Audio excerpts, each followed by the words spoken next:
and give me shelter, shelter. Simple life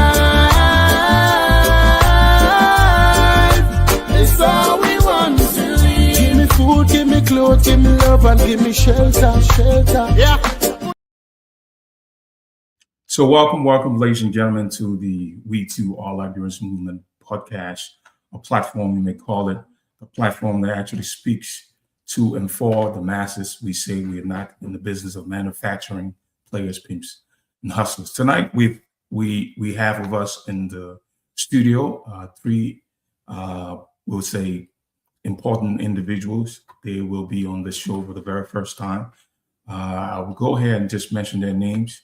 Mr. Frank Tiller, current president of the GAA, Mr. Ansu Sirleaf. Mr. Tiller is actually the current president of GAA.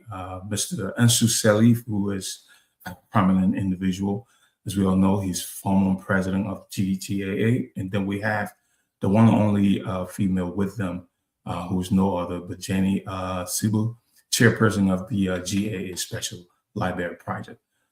Team for our, interview tonight: Unity, Education, and Diaspora Responsibility, the GAA Library Project. So I'll go ahead and bring these three individuals. We're going to be having an exciting time. I hope that as you follow the show, you will please share the show with as many people as possible. So let me bring to the show tonight these three individuals. I guess we'll be starting with the first two, and then will be followed by Miss Jenny Siebure. So welcome to the show, Mr. Frank Tiller and Mr. Ansu Sirleaf. Hopefully we'll have Jenny joining us here shortly. Welcome. Thank you, Mr. Williams. Welcome, Mr. Ansu Sirleaf. Is there any audio there? Can you hear me, Ansu? Mr. Sirleaf, can you hear me? There you go. It seems like Mr. Sirleaf is frozen. Hopefully he goes back out and can come back in. But let's see what's happening to his. See, I can remove him. Hopefully he comes back in. I think he's having some technical problem. So hopefully he comes back to the show. Let's see if we can add him. Yes, he is having some problems. But anyway, welcome to the show. Hopefully he comes back. I'll try to see if I can bring him back into the show. Welcome, Mr. Frank Tiller, and also Ms. Jenny. Please introduce yourself and just kind of give us a heads up about your being on the show today. Thank you, Mr. William. My name is Frank Tiller. I'm married to Miss Sadatu Tiller. We have two children. I live in New Jersey. I'm the president for the Gardnersville Association in America. Thanks for being on the show. And then so we'll pivot to Miss Jenny Siebure. Welcome to the show. Please, it's your opportunity to introduce yourself and hopefully give us a little bit of gist about who you are. Thank you, Mr. William, for inviting me. My name is Jenny Siebure. I'm presently the chairperson of the GAA Library Project, and I'm also an entrepreneur. I presently live in Minnesota. I'm a small business owner. I own a couple of travel and tours. Our listening audience, I'm glad to be here. We are here to talk about the Gardnersville Association in Americas. So thank you. Thank you very much for being with us. We also have with us on the show, I think we're having some technical problem here, Mr. Ansu Sirleaf, who is the former president of GAA. And what GAA stands for, hopefully we'll hear from the president or we'll hear from the chairperson for the special project.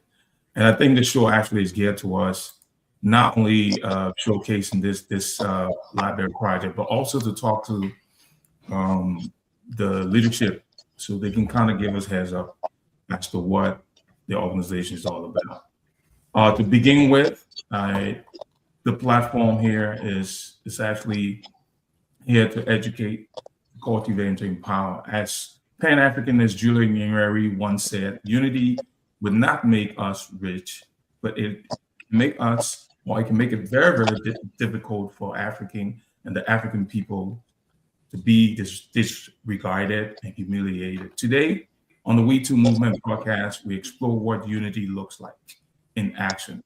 We are sitting down with the leadership of Gardnersville Association in the Americas, an organization rooted in love for community, healing, and education, to take a deep dive into the new library project in Gardnersville. So, Mr. Ansu, Sirleaf, welcome to the show. You just left. I guess we'll have to find a way to see if we can have him stable here, but we'll go ahead with our very first question here for the show tonight. I know we talk on the back end, the show has been divided into segments. So let's look at the foundation and founding vision of the GAA. The question actually goes to Mr. Frank Taylor. What was the original vision behind forming the Gardnersville Association in the Americas? And how did the spirit of community in Gardnersville inspire this particular initiative? Thank you. First, before I answer your question, I want to make a little correction. Mr. Ansu Sirleaf is the vice president, and he was member of the board previously. Okay, the question about Gardnersville. Well, looking back at our upbringing in Gardnersville, we were like one big family. We all played together. We went to school together. We were there for each other. Those connections brought us together, even in the United States. As we meet at events in the United States, our experience and recollection of the past dominate our reunion. We said event and relationship, we gathered together, and that brought about the formation of GAA, the Gardnersville Association in America, with a vision in hand to fellowship, assist each other, and the township of Gardnersville. Thank you very much for that response. And thank you very much for the correction. Hello? Is there anything additional you would like to add to your response? Okay. You can hear me? Yeah, I'm hearing you, but it seems like in addition to that, as the president just said, when we were growing up in Gardnersville, the township of Gardnersville, we partly knew each other, and also and our parents also. So when we transitioned to the United States, for me, I used to attend a whole lot of community functions. So it clicked to my mind that, hey, if the other community can come together, or the township can come together, why we can't do that? So sometimes we used to meet a wedding, funeral, party, just to name a few. So, this really motivated us to come together and say, hey, we are so many Ghanaians in the United States, and most especially from around the same community, that Tusafi, Siebure, Gardnersville Estate, and the list goes on.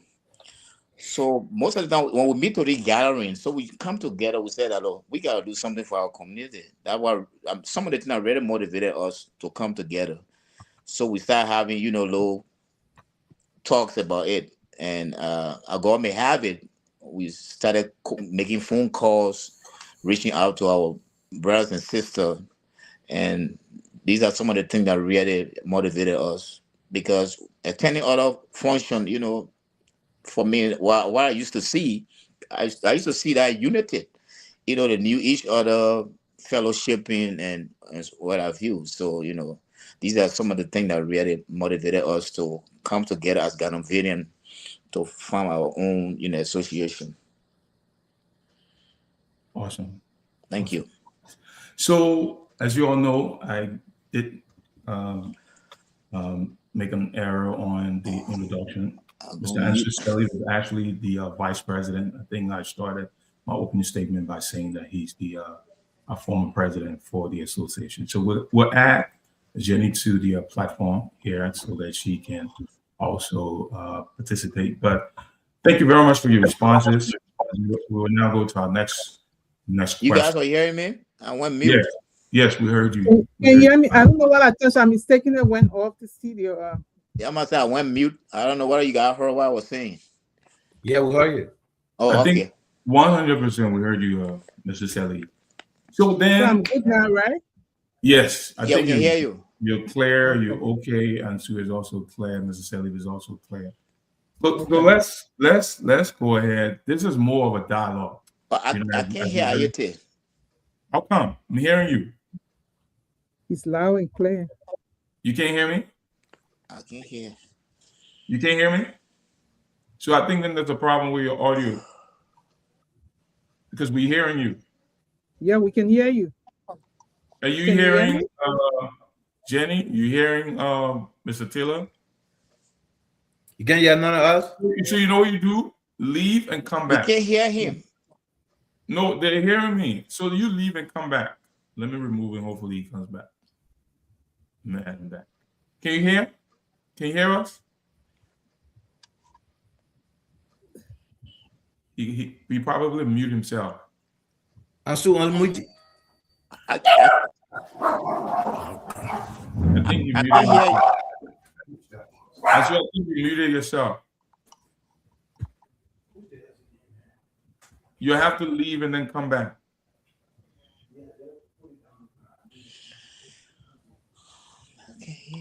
Okay. So I guess Ansu is having some problem with his device. Then If I can't hear Ayiti, I can't hear him. But we can hear you clear. You can We hear can me? hear you. Yeah, I can hear you guys, but I can't hear Ayiti. okay. And you guys are hearing me, right? Yeah. Yeah, you loud and clear. What you do, leave and then come back and see what happens, Mr. Elliott. Leave, come back and see what happens. You heard him? He says leave and come back. Yeah, leave, come back, Oh, and okay. see what happens. This is what I'm thinking. I think the problem is from you. All right, let's continue the interview. Now that you guys have given us a little background about where the vision started, what prompted the organization, things of that nature. Hopefully, we can add Ansu back in and Mr. Sirleaf back in for the interview. Can you hear me? Yes, I can. You can hear me now, right? Yes. Yeah, so the problem was from your end. All right, so let's go ahead. I mean, just for the formality, so we can start the show again. We can just go back and start the show. Please introduce yourself, Mr. Tiller. You will also introduce yourself, reintroduce yourself, Mistress Siebure, and then Mr. Sirleaf can finally introduce himself. Then we just go ahead and start the show. So introduce yourself and let's go ahead and start this. My name is Frank Taylor. I'm married to Miss Sadatu Taylor. We have 2 children. I live in New Jersey. I'm the president of the Gardnersville Association. I was the former treasurer of the association, former chaplain of the association. Thank you very much. All right. So we'll also have the vice president of the organization. We'll ask him to introduce himself, and that will be followed by Mistress Siebure here. Yeah, my name is Ansu Sirleaf, the current vice president for GAA. I'm personally residing in Colorado, and I'm married to Mrs. Naomi Sirleaf. Thank you. Thank you very much. Mr. Siebure, it's your opportunity to introduce yourself. Thank you, Mr. Ayiti. Good evening to my listening audience. My name is Jenny Siebure. I'm a small business owner at Unekavala Travel and Tours, and I also serve as the chairperson for the GAA special project. It's the Library Project. I'm the chairperson for that great project that GAA is undertaking right now. I'm a daughter of Gardnersville. I presently live in Minnesota. I'm glad to be here. Thank you. Thank you very much to all of you for being a part of today's show. And as we all know, the essence of the show is to kind of talk about the GAA, that's the Gardnersville Association in the Americas Library Project. But just before we can take a deep dive into this project, I think it's also important for us to talk about the vision behind this organization. So I want to make it seem like we're actually restarting the show. We will go ahead and ask the question regarding the foundation and founding vision of the organization. So we're really prompted the vision behind forming the Gardnersville Association. I'll start with the president. Yeah, thank you, Mr. Williams.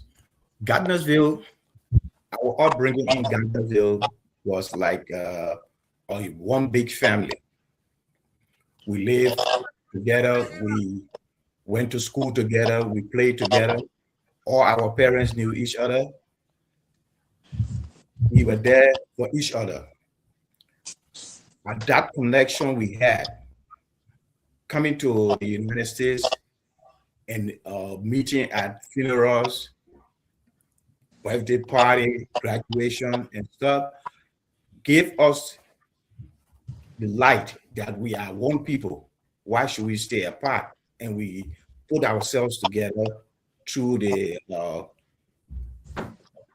one of our former presidents, this Kroma, were able to bring about this organization.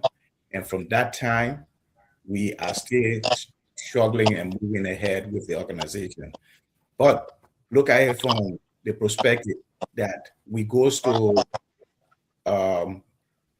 or visit or say a party. Every Ghanavillian that is there, everything will be dominated by the past. We will recollect everything that we did. And you see the unity, the togetherness, and we're just apart. Those were some of the things that contributed to us coming together as a body. So it seemed like there was a spirit of community in Gardnersville that actually inspired this initiative. And so thank you very much. But I want to pivot to Mr. Sirleaf there, asking, was there a defining moment when you guys realized that we have to really organize and give back collectively? Yeah, the defining moment, one of the defining moments was that we, as the president alluded, we used to meet, to parties and wedding, graduation, and the list goes on, and also funeral. So it came a time that when we gathered together, especially some of our brothers and sisters, mostly funeral, instead of making just individual contribution to the person's body or whatsoever, we just thought it wise that let us come together collectively, do as a group, to do as a group, to be represented in some of the areas that we mentioned. So that, it was one of the funny moments too, when one of our brother passed away, Peter Kroma. Yeah, may so rest in peace. It really brought us together because the first convention, he attended the first convention in, if I may be right, the person will correct me on that. The first convention in Philadelphia, he attended that convention. Then things happened, he got ill and passed away. So it was really one of the funny moments. And other members too that happened that I think Ituma Bonin Boon, her name is Bonin Boon, her nickname we call her Bonin Boon. Ituma Mula, her sister also passed away too, and we gathered together again, and these are some of the funny moments I can remember. Thank you very much for that response. So then we will also, I don't know, hopefully Mr. Siebure has something to add to that particular question. Similarly, I actually came from Gardnersville. I was born and raised in the community, so this is not a mistake that we all can, come together here to have this. It's more of a dialogue tonight, but I mean, to take it to a level where we want to give back, I think is nothing short of absolute brilliance. And this is exactly how we as a people have lived over the years. And that actually brings me to an African, philosophy that talks about this I am because we are. Because if one person is doing good, I think it's pretty much it's obvious that within our community that we pick the next man up who is down. So it seemed like it was based on this particular philosophy that you decided that definitely we must, put something together to be able to give back, especially for us, for those of us who have made it across. So, Mr. Siebure, what can you say within that respect, giving back? Was this something that really kind of prompted you to really, find a way to be a part of this endeavor or this organization? Well, yes, thank you for asking me that. As we all know, the GAA organization in America is rooted in unity and responsibility. One thing about the people from Gardnersville, we have always built a community of resilience. We share our values and collective responsibility. Like you said, you grew up in Gardnersville. We were there for one another. Another pressing problem was the next, and so on. So since many of us now live in a diaspora, we decided that we continue with that togetherness.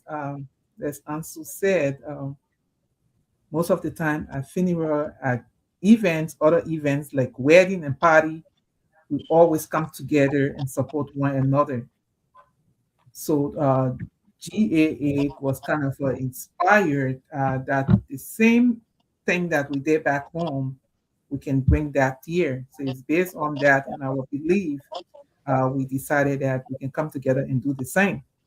And that's what GAA is all about, bringing Gardnersville daughters and sons together to come together to continue to support one another. Thank you. So now I want us to kind of pivot a little bit and talk about healing, legacy, and community restoration, because Gardnersville, like many other communities in Liberia, for example, Yucatan, we can say Douala, West Point, we all suffer some kind of scars. There was something that really happened. If you were to even take it back to 1990 or just before 1990, Gardnersville was a community that housed shoe factory, battery factory. You talk about biscuit factory. So there was a lot MTA, there was a lot, the refinery, so there was a lot going on there. But just after the Civil War, during the Civil, there was a lot that happened due to the civil conflict. So how does the Gardnersville Association see its mission as part of the healing and rebuilding process in Liberia? Yeah. Thank you, Mr. Williams. Gardnersville was not just the battleground. It was the front line of the Liberian Civil crisis. Obviously, we have trauma. The Liberian people, the young people, the people of the community were all traumatized. And that trauma have a lasting effect on our people. Therefore, our programs and projects by this GAA is all geared towards empowering our youth through giving them some management skills, education. If you check our program, they are all about education, trying to rehabilitate our people from the trauma they have during the war. Because Gardnersville is an industrial area. We have all the companies and we don't have any longer. So it is just traumatized. Like if you go there, you see all the young people are all in the street trying to sell candy and things. They are all traumatized from the war. So we are trying as a group to revitalize the community in other ways that we can and to make sure our people are educated. For example, we started helping our people with education. We started with donating chairs. We donated to 3 different schools in Gardnersville. 2 is out of Gardnersville. There's E. Jonathan Goodrich High School and the Siebure High School in New Georgia. Well, we decided to send chairs to those schools because we felt that our children are living in Gardnersville and go to those schools. So we got to help them for them to sit on chairs because most of those children were going to school sitting on the floor. So we decided to help them, and we helped the special project. So our focus and vision is geared towards education, empowerment of our people. Thank you very much. I think it's important, again, I'll go back to, what I said. I mean, it's always good when you make it to the top and you look back to help the people. With that being said, I have a follow-up question. It's not going to go to you. It will go to Mr. Sirleaf. The people are still hurting. Our people are still scarred. There's a lot going on. What does healing look like beyond the infrastructure, emotionally, socially, and generationally? What does this healing look like? In few sentences, what would you say?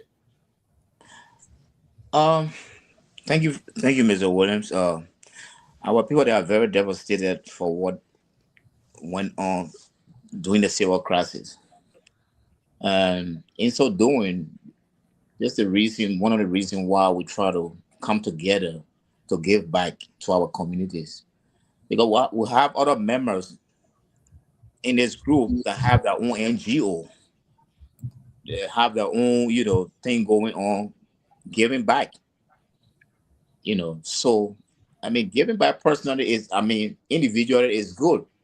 But coming together as a team or as a group and make it more unique for us to give back to the community. So in so doing, we try a weak way to come together as a group to give back. But the expectation, we can do more, but we can do our best. Because some people come from that, why you're just, giving certain people chairs, certain people this and that. So we thought it, we take the initiative to come together. At least we must not give back to everybody. Because we have our individual thing going on. Some of us have donated rice, clothing, or where have you. But so now, to just show face, at least since we starting this, maybe other group will follow later on. But we deem it necessary that, hey, we just have to, since our people are devastated, especially the youth, we focus on the youth of today because some of them, when we're growing up in Gardnersville, we never encounter what they're going through. We got through with school before even the war. And to look back, we that in the diaspora and see our kids or our children, our brother and sister, the unfortunate kids, they can't, their parents can't even help to send them to school, even tuition. So, as kind-hearted sons and daughters of Gardnersville in the diaspora, we say, look, man, we got to look back there. Because, during those days, Gardnersville, when you talk about Gardnersville, that's where you're growing up anyway. So, what I'm talking about. So this is one of the main things that really, really motivated us, and to give back to as a group. Okay, thank you very much. I want to say this is a follow-up question. The fact that we have 3, guests or panelists here, or guests. I have this question. I think it's more of a follow-up, but I wanted to go to Mistress. Is it Mistress Siebure or Miss Siebure? Miss. Miss Siebure. Okay. So I went on your website, and when I did my research, it says that GAA often says not handout, but helping people find solutions. So can you explain how that philosophy actually shows up in your approach to education and child development? Yes. So our mission is part of the long-term healing process we talk about, So GAA, what we want to do is to restore hope and opportunity for our young people. And we're doing that by investing in education. Like the president said, most of our projects in Liberia have been mostly towards education. So what we want to do now, we want to take it to a whole new level. We're going a little step higher than the previous work we have been doing. What we're trying to do is to create a safe learning space where our youth can go to develop themselves. We want to create stability. And one of our purposes is for the young people who are still living with the consequences of those trauma. We want healing to come, and we want to do that through education, because when community regain their dignity and access to knowledge and a sense of the future, it's kind of different. So GAA right now is committed to rebuilding. So our primary focus right now is how we can have our young people have access to education. Perfect. I don't know if that answers your question. Yeah, to an extent. I mean, then you did, in a way, answer the question. But can I add something to what the chairlady have just said? Definitely. Okay, with reference to the handout on our website, we did it deliberately to inform our people that we are not giving hands over food or whatsoever. Everything we do is strictly about educating our people. The empowerment, we empower our people, trying to empower them. Believe it or not, there's a Chinese proverb that says, if you want to invest in the future, educate a man. So definitely, if we can educate our people, like what you said, we are trying our weak way to bring up our people, because people in Liberia depend on too much handout. Secondly, if we sit down and don't empower them, they will listen to other people and people that they will just control their destiny. But we're trying to educate our people so they can control their own destiny. Because if one person is educated, the family will benefit. The community will benefit. The nation as a whole will benefit. I think that approach is durable and sustainable to the best that we can do for our people. I mean, that's a very, very, powerful response. But one thing, I mean, I want to bring to the forefront. I know we're transitioning into this library project, which is actually the core of the interview tonight, or the conversation here tonight, is that, we normally talk about quality of education, but one thing we don't really stress on is the quality of education that we're giving our people. I'm not saying those of us in the diaspora, but I'm just talking about the country as a whole, because we have a demographic of individuals. There's some kids who 1990 to just 2025 who never, really stepped in school. And not only that, you got universities, you got high school, you have middle schools, you have elementary schools, even maybe we just say ABC, whatever it is. And these schools don't have the requisite, resources so that our children will get quality education. Yeah, we're talking about building a library. I'm transitioning to that. You have to look at the country. Even the university don't have library, don't have laboratory, don't have labs, things of that nature. So let's now talk about this GAA Library Project that is to soon be initiated in the country. what really prompted this? And I want you to talk to me about it. We'll start with the president. Well, our GA, we brought about the idea of have an undertaking project at home. So our first project that I explained previously was to help our people. We decided to help the kids with armchairs. We had 300 armchairs made and were distributed to the 3 public schools in Gardnersville at that time. I heard they have another public school, but we didn't know about that. So we distributed it to the 3 schools. Now, we took office. Our second project we undertook that was during the COVID. So we felt that we had to go another step. We said we were not going to give a hand up, but when the COVID came, it was very devastating to our people. So we had the handicap, so we decided to help the handicaps and stuff in the country at that time. So we decided to help them. So we fed them at the town hall with rice, oil, and all the ingredients. We're able to give it to them. So the Civil War, the crisis here affected a lot in the United States. The COVID affected a lot. So our movement and our organization fell for a while. So we pick up 2023, we pick up and we started again. So 2004, we had our convention in Philadelphia and we were elected.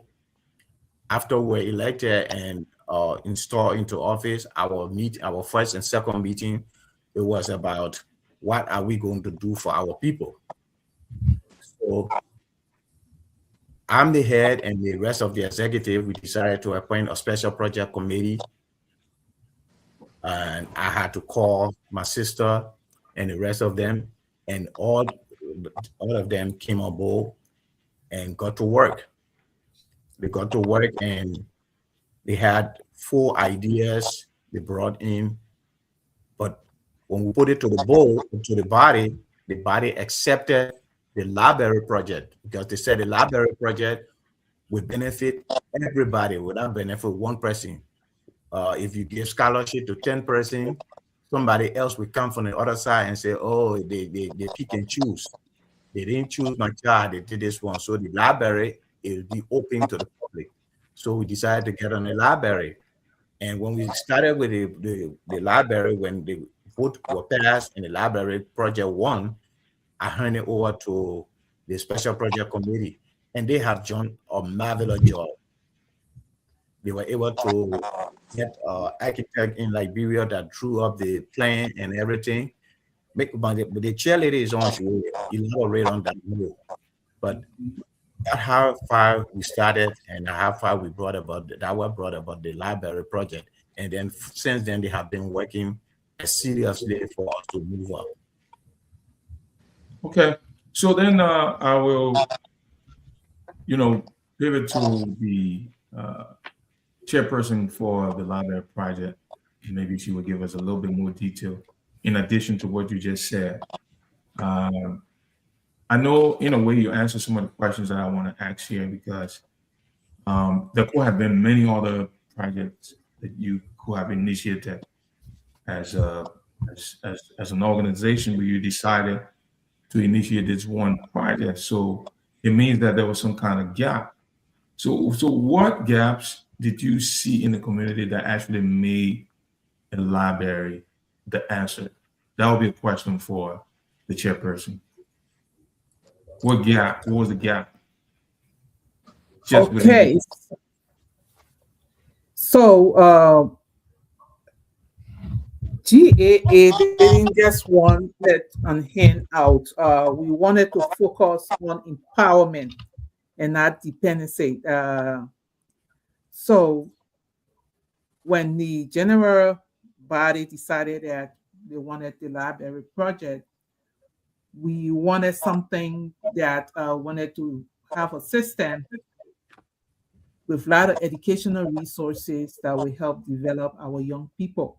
So as you can see, I don't know if you have the picture of the library. If you put it on there, we're going to have a reading room. We'll talk about reading room, the area where they will have books. We're going to have a technology room where we will have computer. People will be able to go down there to do some printing. For those who don't have computer at their home, they will be able to go there to use the technology. And we also have a resources room, which we're going to call our community room, where we will do workshop. We'll do a lot of trainings in there too for the young people. So we want to provide development tools for our young people. It's more about child development. So we'll provide those tools and access that will bring relief to our people. And by equipping with the young people with the skills and knowledge and exposure, it will help them to develop with more they will have more confidence and critical thinking, and it will be self-reliance that will serve them for life.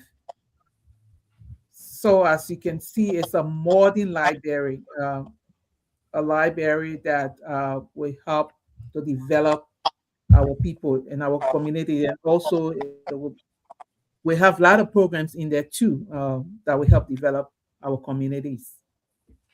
Thank you. Well, I want to, I want to pitch in a follow-up question. And before that, I want to make a comment, because a lot of times, we're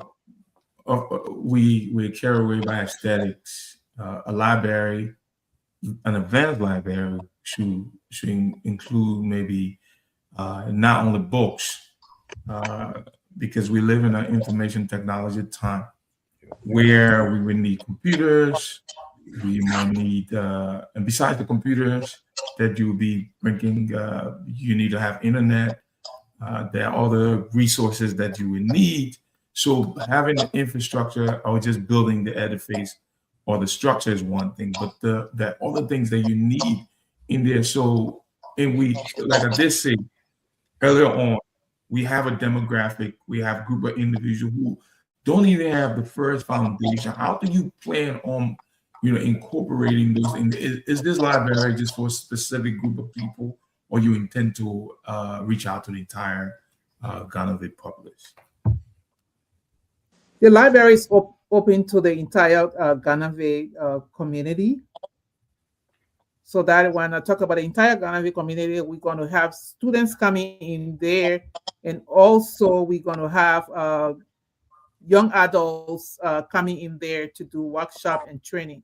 So it will be open to all. Let's say if we have organization wanting to come in the community room to do the training and workshop, it will also be open to them. We have students, because it's going to be a modern library. Like we said, most of the schools around there do not have library. So it will be playing in a way that the administrator will have group of people coming in one at a time, either to do projects or to do workshop. Empowerment programs will be carried on there, and so many activities will be carried on at the library. It's a resources center, more for empowerment and resources center. So, and the reason why I'm asking this question, because again, I want to talk about technology and the transformation of technology, how it's moving at a very fast pace.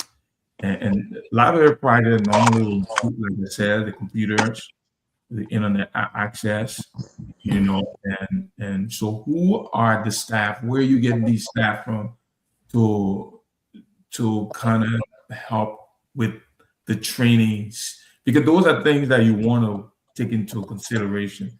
Besides, who compensate these people? Where are you getting all that from? Just besides, are you also considering all these factors? This is something that I want to. How do you guys plan on strategically, incorporating all of those components so that you can have not only structure, but generally you will have all of the resources needed to be able to equip those who will be coming to the library. Thank you. That would be the phase 3 of the project. I think the project team has started, talking with the GAA leadership team on that. I told them the other day when we posted the picture of the library project on there, somebody have already approached me that they wanted to manage the project. So I said, no, first thing first, that would build a structure. But one of the things we're looking at to have a management team set up. It probably might not be managed by the organization. Maybe we'll find an independent organization to manage it for us, but we want it to be managed. We know things are high in Liberia. We will make sure that the project is operating. We decided that if that project is operating, take for example, the media room where the computer, we have people pay a little fee to do the printing. Entering the library, to use the community room in the future, probably the person that will be in charge will need some fees from people that will be using the facilities.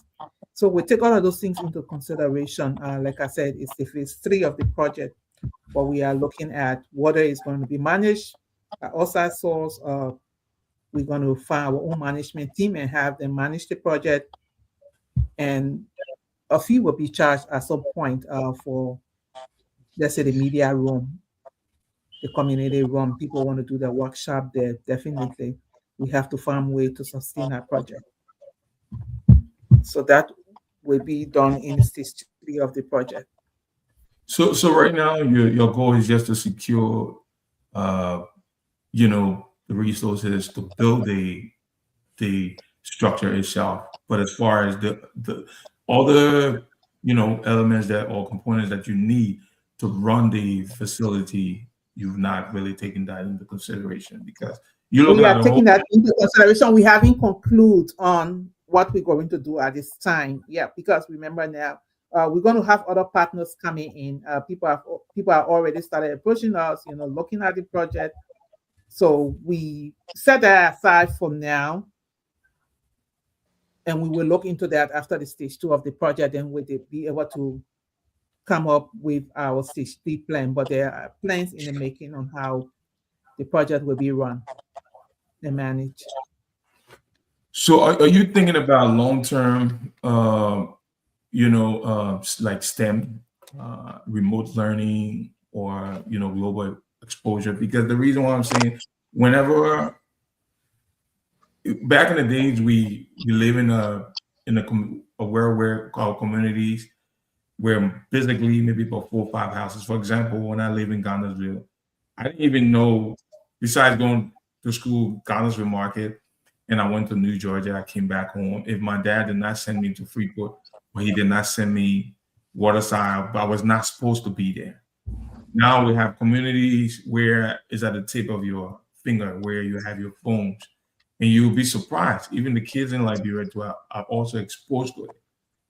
So the question that I want to ask, I'm looking at it from a strategic angle.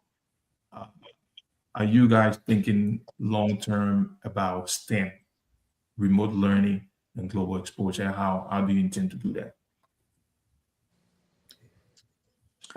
I will not comment much on that because like I said, we have a management team, and they will come over with a plan on what's going to be done, with the facility.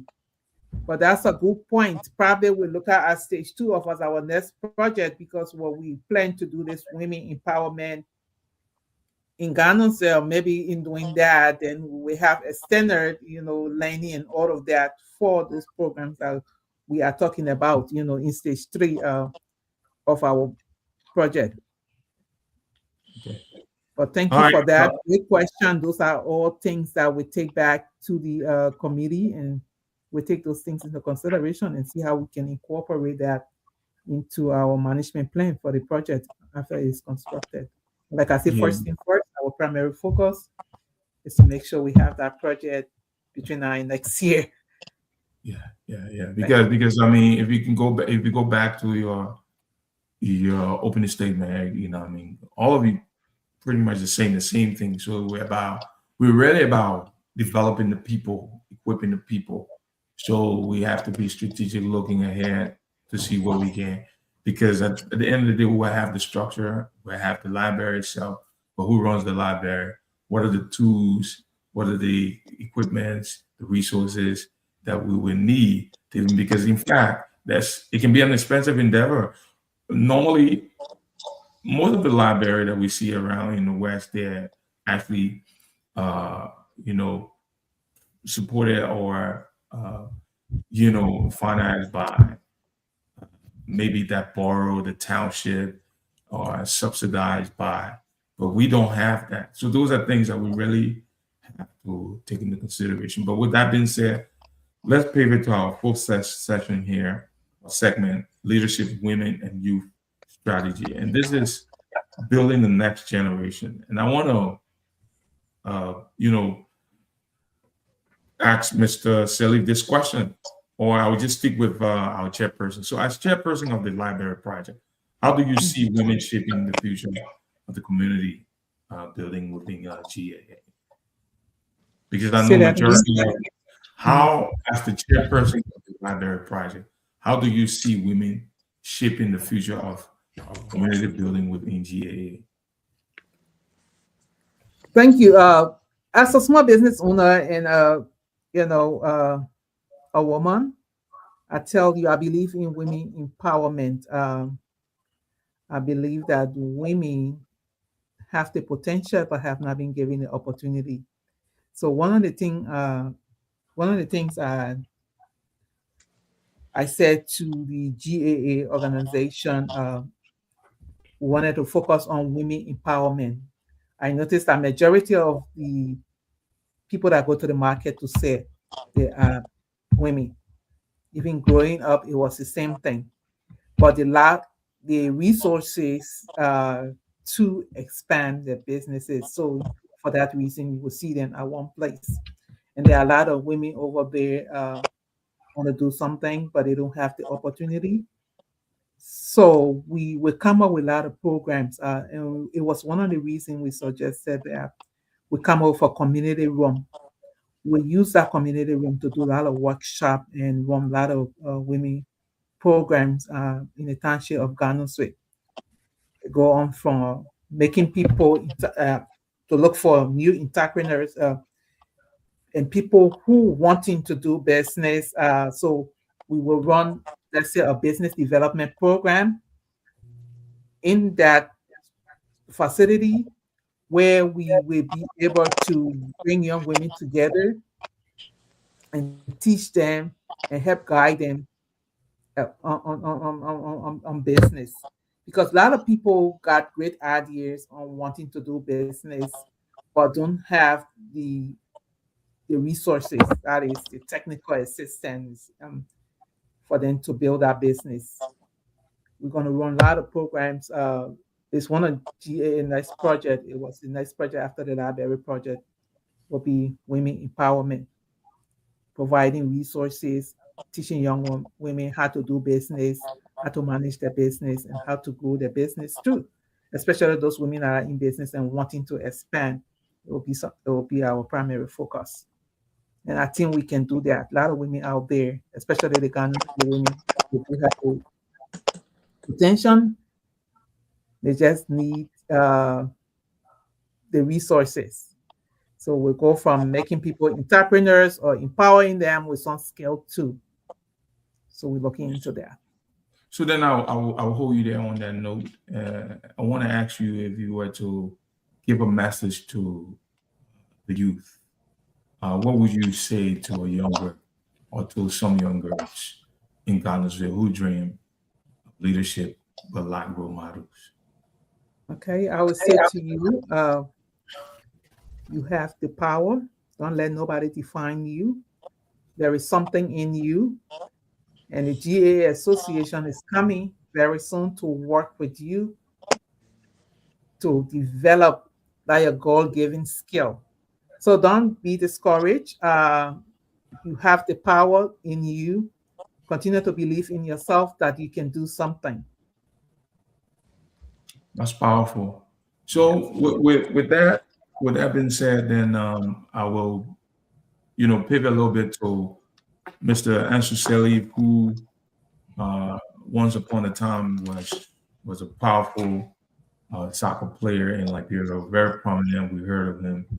Who didn't know Ansu Sirleaf? I would just say it, not Mr. Ansu Sirleaf at this time. We hear Ansu Sirleaf.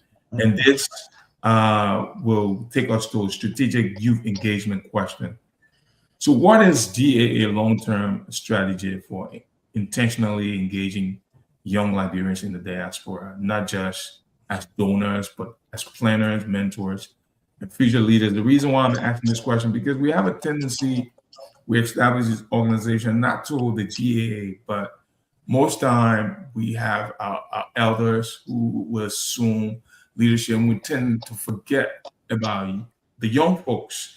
And seriously, it was said by Kilach Satahe.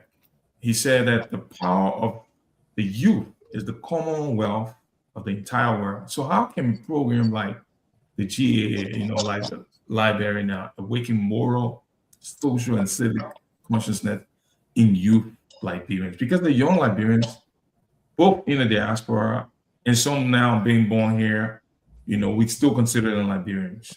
They're making headways. How do we bring them on board? Not only, to be a part of what we're doing, not only when we want them to donate. They can donate their time, they can donate their resources. Hopefully they also can come and be a part of it. What is GAA doing to ensure that they bring these young people on board? Thank you, Mr. Williams, for that question. The thing is that we've been trying since we started the organization, and been really trying to get the youth involved. As we said earlier, most of the gatherings, we, like your president, myself, most of the time, even our sister was in a gathering, would tell our story to them. Some of them don't know us, but some of them know our name. Because when you start calling names from communities, we talk about Siebure, that's a household name also. Samuel Pele, African, just to name a few. So when we're in the gathering, sometimes we tell them, say, look, Gardnersville have an organization. Some of them don't know. So we got to go there. We've been out there selling. So when we get the association to most of the youth, sometimes I was joking to tell them, say, look, we started it. I said, look, you see your big brothers then heading the organization. What are you doing outside? The Liberian way. What are you doing outside? Because they think we're trying to build a pillar for them tomorrow. Because we are older brothers and sisters. We only try to set a foundation or the pillow so tomorrow they can run with the baton. You see, they have hello? Yeah, can hear you. Yeah, so they can run with it. But some of them they are still laying back and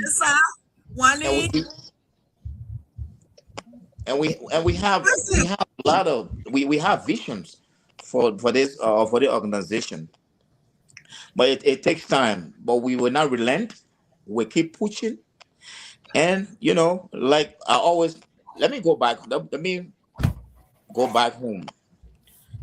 Because most of the youth here, they feel complacent, some of them reluctant to give back, but we're not giving up. Let me just give you a story. Most of the time when I go home, I use myself as an example. Most of the time I go to some of the school and speak. And I will tell them my story. Because for me, we and the president will essentially killing the Lama Kamara and Africa killing. We became new or popular in Gardnersville through sport, which is soccer, right? Or football. So when I with some of the youth then, I tell them, I say, look, everybody won't be lucky to play football and go professional. So we use our example to them. I said, look, I went to school. I was playing football, but I was in school. But playing football, you can obtain you can get a scholarship to build your future to go to school. Not everybody will be Diego Maradona or Cristiano Ronaldo or Messi. So I always tell them that I use that example. I say I went to school. I say I was playing soccer, about football. I went to school. So don't think that you'd say you only play football, but what your next plan? Your plan B, because tomorrow you can get injured, and what will become of you if you don't go to school? And some of us were very blessed. Our parents, they were tough on us because when they were growing up, they say football are grown-up people. But we, the next generation, came and changed that notion of football. Not all football are grown-up people. So I mean, these are some of the things that we trying to, tell the tell the youth to be focused. We have a lot of talented and skillful youth in our country. When it comes to education, Gardnersville those days, I'm not bragging about Gardnersville, where I say those days were very competitive. Every community, everybody want to go to school. In the morning, you see, we're running to school. The end of the day, we come back. You see, and we get a lot of entrepreneurs. We have doctors, lawyers, just to name a few, a lot of professionals from Gardnersville that we can boast of.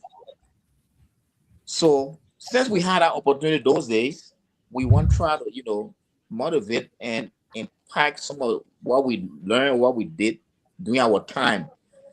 Because during our time, as you know, it was different from the generation.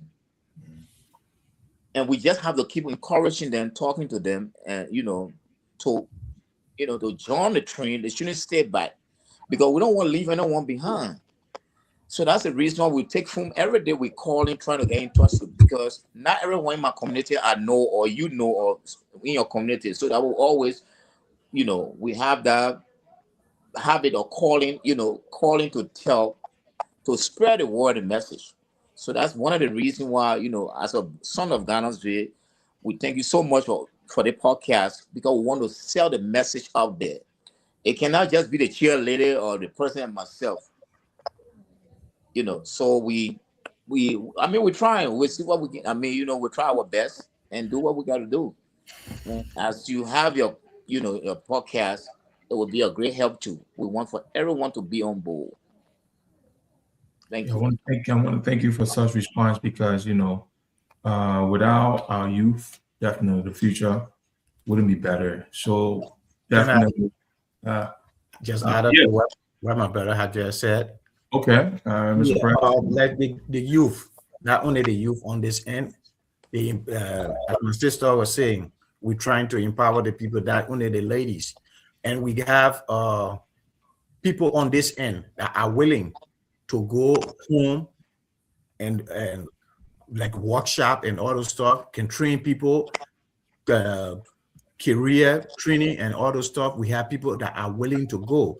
But it's just the fact of the matter, if the people on that end, if we can build the library and have those resources that would be available for kids there to pick up. Because we never had somebody coming to us to tell us when we get in the 12th grade, you go into college, what are you going to do in college? We never had that training, but I bet if we have the resources held in this place there, we have people going. We all be from there and go home. I could be going home. You could be going home. We say, okay, we meeting in Liberia. Let's have a workshop, and we could stage a workshop and train some of our people. Those are things that we have in plan, that we will go home and train some of the people. We've got to go there to stay 2 weeks. We can go there and run a 2 weeks workshop and educate a lot of young kids. Those are all in our plan. Those are all plans that we have in mind. Thank you very much for your response. Tonight, if you're joining us, we have with us in studio for the first time the leadership of the Gardnersville Association in the Americans, talking about this elaborate big project, this library project. They all about empowerment. So if you are interested, we'll have, just before we close the show, definitely we'll have the numbers posted. And we have numbers, you have contact number. So if people want to contribute to the library project, we take it back to the library. By what means? I'm pretty sure I have the flyer here. I had another one. I'm trying to get it up. I've been having some difficulties. Sorry that I have this here that I'm posting. I'm trying to get the other one up, but I'm having some difficulties. So how can they make contribution, donation, or channel their support to this endeavor? We'll hear from the chairperson on the library project. Okay, so thank you. So Liberians and friends of Liberians everywhere, can support our GAA project in several ways: by making financial contribution, sponsoring a special project, volunteering, spreading the awareness through your network, in other platforms. So our flyers is out there on ways that you can support us. We have our Cash App to Zelle. Like I said, we even sharing our flyers with others will also help. So all the information on those flyers, or you can visit our Facebook page or on our website to get more details. We're not only looking for financial support, but we can also take, others assistance that you can do. We're looking for advocates, we're looking for mentorship, engagement, and a small, big contribution, will help to move this vision forward. Every contribution counts. So if you're listening tonight and you are out there and want to support this worthy cause, even if you are a friend of Gardnersville, you're not from Gardnersville, but you're a Liberian, a friend of a Liberian and listening to us tonight, we appreciate your financial support. Like I said, we're not only looking for financial support, just by sharing our flyers, we appreciate that. Thank you very much for that response. And then you heard it from the chairperson herself. Donations can be made through several methods. It can be made through Cash App, Zelle, PayPal, and all that kind of stuff. So as you can see right there on screen, we have it already. We had the other flyer that have a little bit more clearer direction on how these payments can be made. And it also shows you a sketch of the library so that you can see exactly what they will be doing. But on that note, I think we're closing now. I want to thank all of you for coming. This would not be the first or the last time on this podcast. Hope that you come back and you'll continue to push this work. This should not be for show. This is actually should be to ensure that you really empowering people, because our people have become destitute, and it's going to require our effort. Each one have one. That's the philosophy I believe in, because the true measure of a man is not what we drive, it's not what we wear, it's not how much money we have in our bank accounts, but how we really help the people around us grow to be the best selves. That's a philosophy that I believe in. One thing I want to say before you give us your patent statement, because we're a little over an hour. I think we started the show a little after 8 p.m. This former president of Morehouse College once said, he said, without, there's one of the major tragedies in life is not reaching your goals, but having no goals to reach for. And so I hope, and I have no doubt that GAA has a goal, has her goals, many goals and objectives. But with this one project, she's calling on everyone, whether you a friend of Gardnersville, whether you live in Gardnersville, whether you just was an associate, this is still really empowering people. So we call on everyone. We say, come on board and give us your support. So with that being said, I'll start with the president, who will give us a closing remark, and then be followed by the vice. And to close up, we'll have the chairperson of the library project. So we start with you, Mr. President. Okay, Mr. Williams. First of all, I'd like to express our gratitude to you for hosting us tonight. This awareness you have brought for us is very nice, and we can assure you that we are going to do the best we can. So we want to tell you thank you for hosting us tonight. And to our fellow Gardnersvillians, Liberians, sympathizer, we are coming to you at your door asking for your assistance. Help us. Let's help somebody. Let's educate somebody so our community can rise. Because we have a lot of people that need our help. They can't make it. We can do it. Every one of us can do it. Liberian, let's put ourselves together. We can do it. We can't depend on the government alone to do it. We ourselves can do it for ourselves. So I'm asking everybody come up. As our chair lady said, we are in need of everybody's assistance. If you can only share our flyer, that would be good for us, because somebody will pick up that flyer and be able to contribute something. Everybody will not be able to make physical or financial contribution. But people in Liberia, if you're listening to this, if you can afford to come up and help us, we need help on the ground.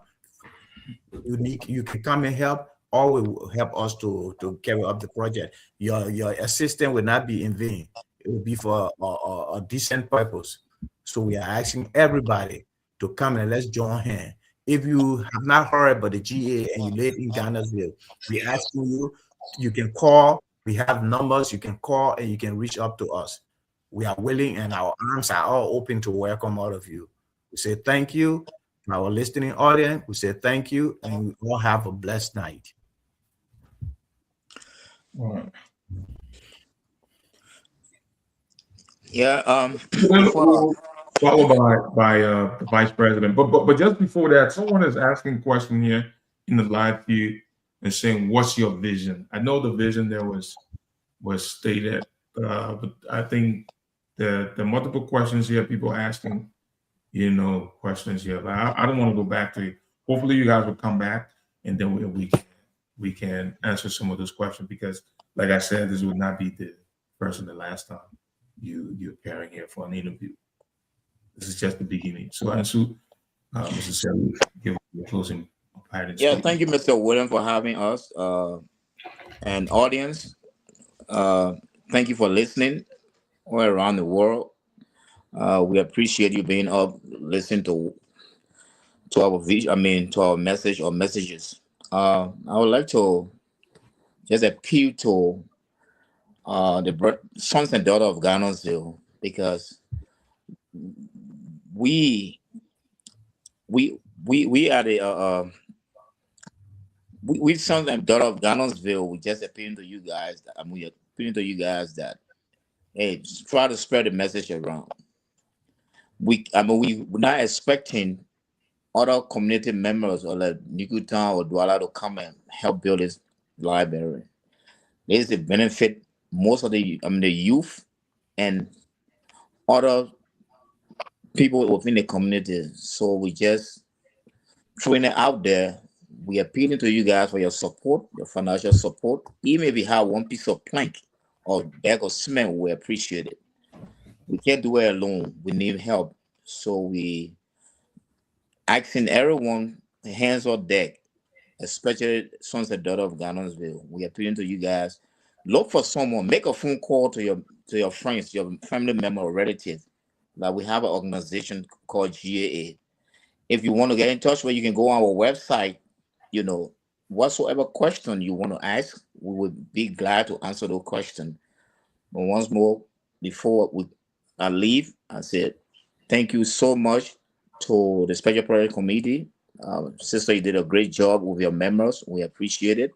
And the rest left for us to implement and move forward our project. Thank you. Right now, we'll ask our chair lady or chairperson for the special project to give us a I.T. statement. Thank you, Mr. Williams, for having us today. Thank you to my listening audience for listening to us. I said thank you for the opportunity that he has given us today to share our GAA Library Project. I would say again to all my Liberian friends of Liberia out there, the listening audience, I will encourage you to support this great project. As we said in our interview, it's a great project to empower our people. And we hope that everyone will come on board to join us for this great project. We're looking at a $180,000 project. Hopefully, we will be going to Liberia March of this year to do the launch and the groundbreaking ceremony of the project. We still haven't raised 10% of the money yet. We're hoping that people will come on board and join us to make this a success. So again, the groundbreaking ceremony is March. We're talking about 3 months from now. The team will be coming back on the social media platform. We're going to do a big fundraising on one of those big media. We're still deciding which one to go on yet, but we'll let the audience know at a later date. We will do it in the next 4 to 6 weeks' time. We'll be doing a huge fundraising online. So we hope that people can join us to make this a success.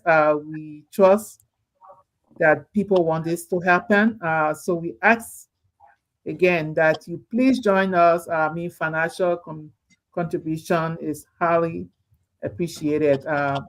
Even if you don't have the money, even if you can help us share it, on your social media platform, among your network, that will help.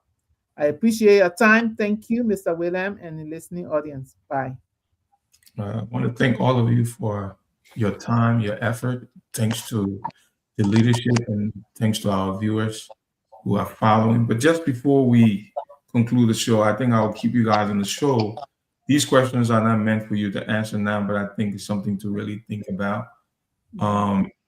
Having a project management background, some of the things that would come into my mind, I didn't want to include them here, but I'm just looking at the bigger picture, considering the scope of what this project is all about, what's the budget, what is the timeline, those things. I hope that, the committees or the team that's set up is also thinking about that. That would give, at least future donors or supporters or contributors a sense of how much is needed for the project. Those are things that I think we should really make sure we're putting out there. Otherwise, we will have some shortcomings. So some of the questions that I see here in the live feed before we join the show. One, this guy is from Gardnersville. Jacqueline Augusta Studio, he says, "Good evening, my Gardnersville family. Great visions and plans. Is the Gardnersville organization working exclusively or in partnership with local-based residents back home?" That was one question he had. Another listener viewer asked a question, "What's your vision?" Again, he asked another question, you don't know all the youth here. I don't know, he just stated that. Another question that was asked here is, what exactly are the youth following? This is just another, I don't know, he said, please give me organization. So those are questions that hopefully we can, just lay it out there, take back to the team. We can all, sit down, think about and start answering, on paper, incorporate them into some of our strategy of play. But above all things, just the fact that we're able to put this all together, to have this initiative speaks volume. I want to thank you all for the hard work. Let's continue this, because this is all about giving back. So I look forward to having you guys back on the platform. I want to thank all of our viewers who are following and those who will be following, because as a tradition, people go back and watch the show. You'd be surprised how many people go back and watch this show. Thank you very much for coming. I look forward to seeing you guys here. Hopefully, whenever you want to come, just give us a call. We definitely going to be glad to have you on the show. Thank you again for coming and being a part of the show. Thank you. We'll be coming back next month. Thank you. All right. Okay. See you guys. We'll go ahead and we'll close the show here. Yes. As you can see, we have been talking to the Gardnersville Association. I would say in the Americas. You saw it for yourself. You listened to the show. I am going to conclude here. And normally I'll close the show with a segment. And this segment is actually a call to action and a reflection. Team going far together. The call to action. How can our listeners support GAA through donation, volunteering, partnership, and simply spreading awareness? But this is my word of reflection as a closing. I mean, the We2r movement believes that education and empowerment builds nations. When we stand on the foundation of Ubuntu, knowing that our well-being is tied to one another, we don't just transform communities, we transform consciousness. The Gardnersville Association in the Americas reminds us that Liberia's story is still being written. And it's being written by people who never forget home. I just want to thank all of you for following us. I want to thank the team for coming. And I hope that, those who came, who actually listened to them will share it live, will find reason to maybe contribute, not only by means of a monetary support.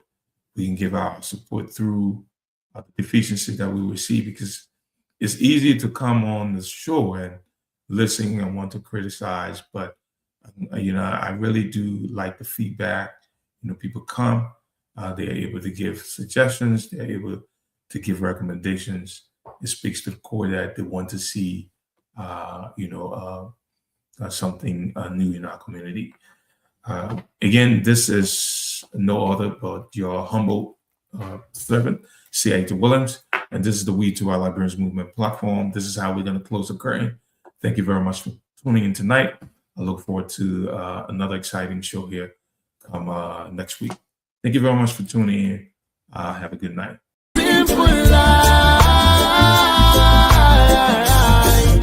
It's all we want to live. Give me food, give me clothes, give me love, and give me shelter. Simple.